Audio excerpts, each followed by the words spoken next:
Yevgeny Prigozhin said after a failed attempt of rebellion, until July 1st all Wagner groups had to be signed contracts with the Russian Ministry of Defense, which categorically did not suit the head of a private military company. A day after Prigozhin announced that the march on Moscow was over, Putin promised that the militants would be able to become part of the regular Russian army, but they are in no hurry to sign contracts with the Ministry of Defense. If the Wagner troops wanted to sign a contract with the Ministry of Defense of the Russian Federation, they would probably have signed them long ago. But both mercenary professional killers and criminals signed contracts not with the Ministry of Defense, but with Wagner, with Prigozhin. Apparently, the latter offered such terms of the contract that were more suitable for them. Some of the mercenaries could follow Prigozhin to Belarus. True, the Belarusians have not yet seen them there, unlike the construction of a new field camp in the Mogilev region. The monitor group Belarusian Gayun reported, if the Wagner troops do come to the Republic, Lukashenko will try to use them, experts say.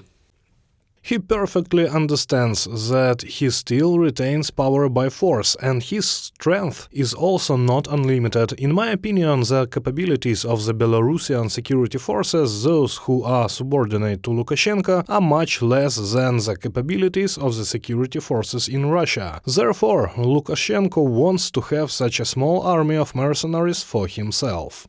What will happen after the disbandment of Wagner PMC with those mercenaries who are outside Russia and the territories of Ukraine temporarily occupied by it is still unclear. After all, Wagner troops are actively involved in many countries: Libya, Sudan, Mali, Central African Republic, Mozambique, Burkina Faso, Madagascar and Venezuela. At the same time, many mercenaries are accused of crimes there, committed against civilians. If Russia stops supporting the militants, the number of these crimes will increase. Mercenaries in Africa, especially in the Central African Republic, Libya, Sudan and Mali, will be left without monetary allowance, as well as political and military support. That is, in fact, they will remain without work and will begin to look for employment in their line of work, which can pose a serious threat to countries burdened by instability, civil wars and rebellions. From the publication of the BBC Russia, citing an anonymous UN diplomatic source.